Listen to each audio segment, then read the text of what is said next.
नमस्कार। आज के इस लेसन में हम कुछ बहुत ही महत्वपूर्ण इडियम्स एंड फ्रेजेस सीखने जा रहे हैं, जिसे आप हिंदी में कहते हैं मुहावरे और वाक्यांश। चलिए प्रारंभ करते हैं। पहला आप देख सकते हैं to be at one's wits end. Example देखते हैं और समझते हैं इसका अर्थ क्या है। His parents were at their wits' end when they came to know that their child had been consuming drugs for past 3 years। मतलब उसके जो पेरेंट्स थे they came to be at their wits end, मतलब उनकी जो बुद्धि थी वो चकरा गई, उनका कुछ समझ में नहीं आया, दिमाग चकरा गया जब उनको ये पता चला कि उनका जो बच्चा था वो क्या था, पिछले 3 सालों से ड्रग्स कंज्यूम कर रहा था, ड्रग्स ले रहा था वो। विट का अर्थ होता है, जो इंग्लिश में विट वर्ड यूज करते हैं उसका एक्चुअली हिंदी में अर्थ होता है बुद्धि, विवेक। ठीक है, तो विट्स एंड का मतलब है बुद्धि का खत्म हो जाना, बुद्धि का समाप्त हो जाना, विट्स का खत्म हो जाना, दिमाग काम न करना। तो ऑब्वियस सी बात है, जब भी किसी पेरेंट्स को पता चलेगा कि उनका बच्चा इतने सालों से ड्रग्स ले रहा है या ड्रग एडिक्टेड है, तो उनको एक झटका लगेगा, शॉक लगेगा, जिसकी वजह से उनकी बुद्धि कुछ देर के लिए अस्थिर हो जाएगी, उनको कुछ समझ में नहीं आएगा। तो इस तरीके की बात को समझाने के लिए हम इस इडियम का प्रयोग करते हैं या प्रयोग कर सकते हैं। That is somebody is at his or her wits end। चलिए आगे चलते हैं। Something being eight one's fingertips।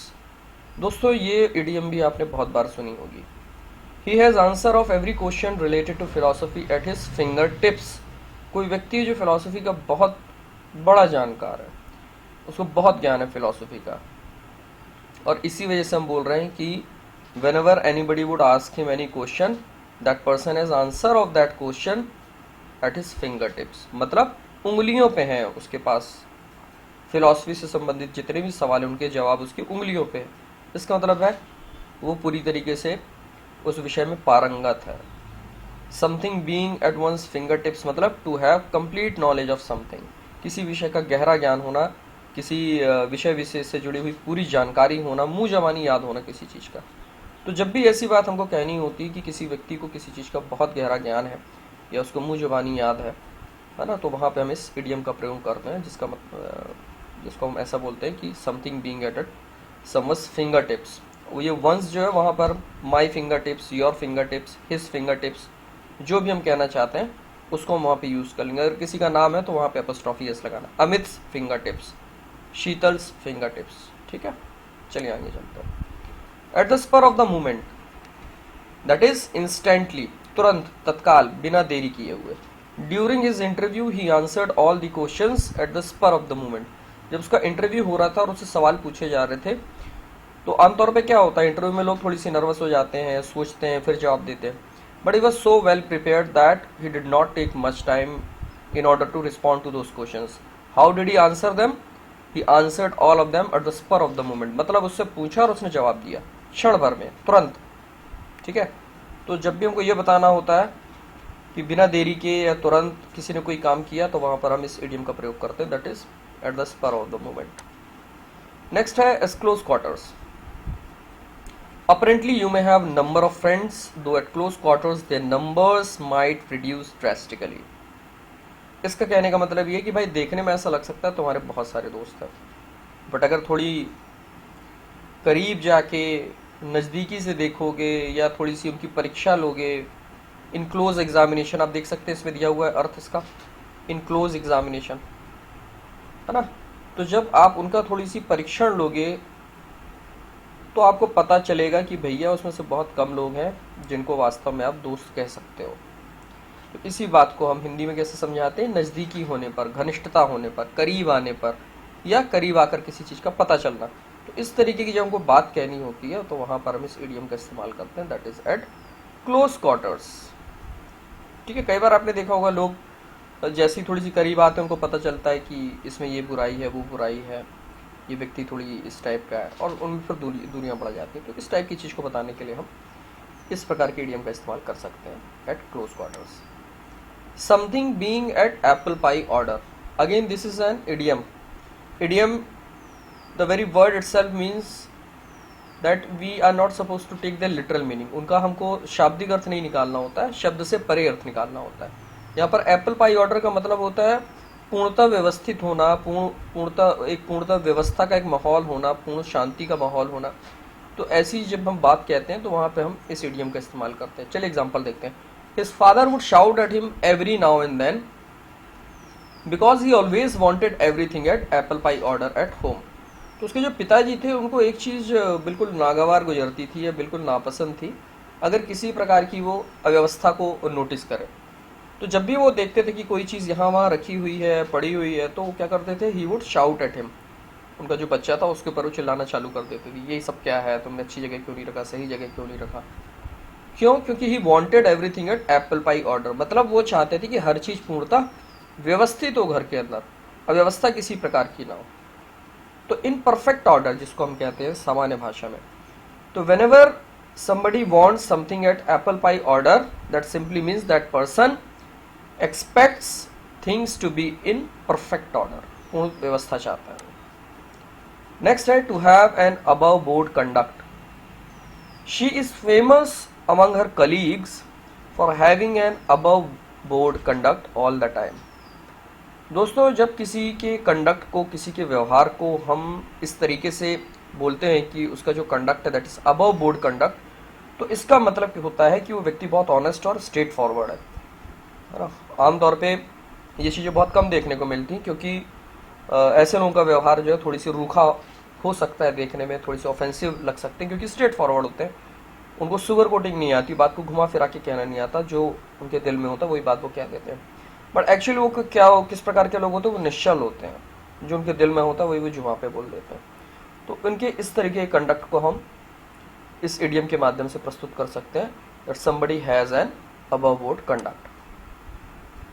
Next है to be as fit as fiddle. If somebody is as fit as fiddle, इसका मतलब क्या होगा? इसका मतलब होगा कि व्यक्ति पूर्णतः स्वस्थ है, बिल्कुल फिट है। एग्जाम्पल देखते हैं। Though in his initial few years he suffered from several health issues, for past few years he has been as fit as fiddle. किसी के बारे में आप बात कर रहे हैं और बोल रहे हैं यार शुरू के जो प्रारंभिक उसके जन्म के साल थे या दिन थे, उन दिनों हेल्थ रिलेटेड प्रॉब्लम उसको बहुत ज़्यादा थी, वो काफ़ी सफ़र किया था। हाँ, लेकिन पिछले कुछ सालों से he has been as fit as fiddle, पिछले कुछ सालों से पूर्णतः स्वस्थ है, अब पूरी तरीके से अच्छा, उसको किसी प्रकार की कोई प्रॉब्लम नहीं है। तो if somebody is as fit as fiddle, that simply means that person is strong and healthy. Next है to do something at random. ये भी बहुत फ्रिक्वेंटली यूज की जाने वाली फ्रेज है, एट रैंडम। ठीक है। Success is likely to be far away from us, particularly if we are used to do everything at random. कहने का मतलब यह है कि सफलता के हमसे काफी दूर रहने की आशंका है, विशेष तौर पर अगर हमें किस चीज की आदत है, हर काम को बिना किसी योजना के, बिना किसी तैयारी के, बिना सोचे समझे करने की आदत है। तो if somebody does something at random, that simply means that person performs that particular task without any planning, without any preparation, without giving a proper thought to that particular task, that we must avoid as a sensible person. Let's move to another idiom. To be at a loose end. Since the occurrence of COVID-19 and consequent lockdown, a large numbers of people have been at a loose end. हम सब जानते हैं जब से ये कोविड-19 ने impact किया world को, तो इसके बाद किस तरीके से लॉकडाउन लगा और कितने सारे लोग बेरोजगार हो गए, और कई तो अभी भी बेरोजगार ही हैं। तो इस बात को बताने के लिए कि कोई व्यक्ति अभी बिना काम के है या कोई काम नहीं कर रहा है, वहाँ पर हम इस इडियम का इस्तेमाल कर सकते हैं, that somebody is at a loose end, to be unoccupied and being idle. Idle का मतलब आप क्या बोलते हैं? आइडल भी बोलते हैं कई लोग, एक्चुअली इसको इडल ही बोलते हैं। इसका मतलब होता है जब कोई व्यक्ति कोई काम ना करे, फालतू बैठा रहे घर पे, तो उसको अपन इडल बोलते हैं। बट बेसिकली कहने का मतलब ये कि व्यक्ति अनऑक्यूपाइड है, उसके पास कोई काम नहीं है। ठीक है, चलिए लास्ट इडियम को हम देखते हैं। To be at loggerheads. Bharat and Pakistan have been at loggerheads since their independence, particularly over Kashmir issue. ये इडियम भी दोस्तों बहुत फ्रिक्वेंटली यूज की जाती है, that X and Y have been at loggerheads for these many years। तो इसका मतलब होता है कि दोनों के बीच में बहुत ज़्यादा शत्रुतापूर्ण व्यवहार होना, बिल्कुल लड़ाई झगड़े के लिए तैयार है, सर फोड़ने के लिए तैयार है, बहुत ही डिस्प्यूट है इनके बीच में, जिसको आप बोलते हो कि फूटी आंख ना सुहाना एक दूसरे को। तो भारत और पाकिस्तान में खास तौर पे कश्मीर इशू को लेके अगर हम बात करें, तो हम जानते हैं कि जब से दोनों देश स्वतंत्र हुए हैं, दोनों क्या सेपरेशन हुआ था तो पाकिस्तान फिर बाद में बना, बट जब से दोनों देश हैं, खासतौर पे ब्रिटिश रूल के बाद, तब से कश्मीर इशू को लेके दोनों देश जो हैं आपस में लड़ते भिड़ते रहते हैं, एक दूसरे का काफ़ी नुकसान करते हैं। तो that simply means that these two countries have been at loggerheads with each other, लड़ने झगड़ने अथवा मारपीट की स्थिति में होना, टू बी एट स्ट्राइक। ठीक है, तो आज हमने ये 10 इडियम्स कवर की। आई होप आपको वीडियो पसंद आई होगी। पसंद आई है तो आप इसे लाइक भी करें, शेयर भी करें, और इस तरीके की वीडियो को देखते रहने के लिए चैनल को सब्सक्राइब करना ना भूलें। Thank you very much. See you soon with another interesting video. Goodbye.